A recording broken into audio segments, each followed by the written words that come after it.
জঙ্গলে কারা ধরতে গিয়ে বাঘে মানুষের লড়াই, জয়ী মৎস্যজীবী আহত অবস্থায় নিয়ে যাওয়া হয় হাসপাতালে।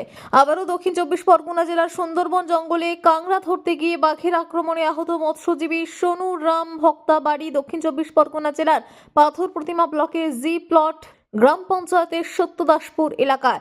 গত পরশুদিন 5 জন মিলে নৌকা নিয়ে সুন্দরবন জঙ্গলে কাঁকড়া ধরতে যায়। হঠাৎ করে দ্য রয়্যাল বেঙ্গল টাইগার ঝাঁপিয়ে পড়ে সোনুরাম ভক্তার ওপর। আত্মচিৎকার, বাঁচার লড়াই। কিছুটা দূরে থাকা অন্যান্য সহপাঠীরা লোহার রড শাবল নিয়ে বাঘের উপর ঝাঁপিয়ে পড়ে সহযোগী মৎস্যজীবীকে বাঁচাতে। শেষ পর্যন্ত লড়াইয়ে সফল হয় মৎস্যজীবীরা। রণভঙ্গ দিয়ে গভীর জঙ্গলে পালিয়ে যায় বাঘ।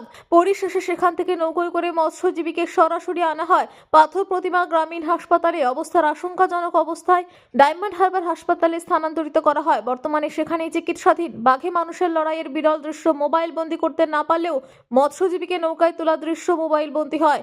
বেঁচে থাকার সংসার প্রতিপালনের জন্য প্রতিনিয়ত মৎস্যজীবীদের ভাগ কমিটির হিংসা জন্তুর সঙ্গে লড়াই করতে হচ্ছে। কবে এই লড়াই শেষ হবে, প্রশ্ন সেখানে। গতদিন একটা বাঘের ধরা পেশেন্ট এসেছে, তো এসেছে, ওকে টিচ ফিচ করে নিয়ে বাইরে নিয়ে চলে যায়। কতটা আহত ছিল? আহত ওর এইখানে বাঘ ধরেছিল, খাওয়া বসিয়েছিল, দাঁত ফাঁত বসে গেছে, সেটাকে ডাক্তারবাবু ওয়াশ করে টিচ করে এখানে যেহেতু হওয়ার নয় বাইরে পাঠিয়ে দিয়েছে। কোথা থেকে এসেছিল? ওরা হচ্ছে দাসপুর জিপলর অঞ্চল। এখন খুব একটা ভালো অবস্থা নয়, ওনাকে অন্য হসপিটালে নিয়ে গিয়ে হয়েছে। ওই জি পলট থেকে এসেছিল, জঙ্গলে গিয়েছিল, পেটের দাহায়, গরিব মানুষ তো, লোক নিয়ে মাছ কাঁকড়া ধরতে গিয়েছিল, আর ওইখানে বাঘে ধরেছে। পেশেন্ট এসেছিল, ঠিক আছে, ওই বিকেল 2টোর দিকে।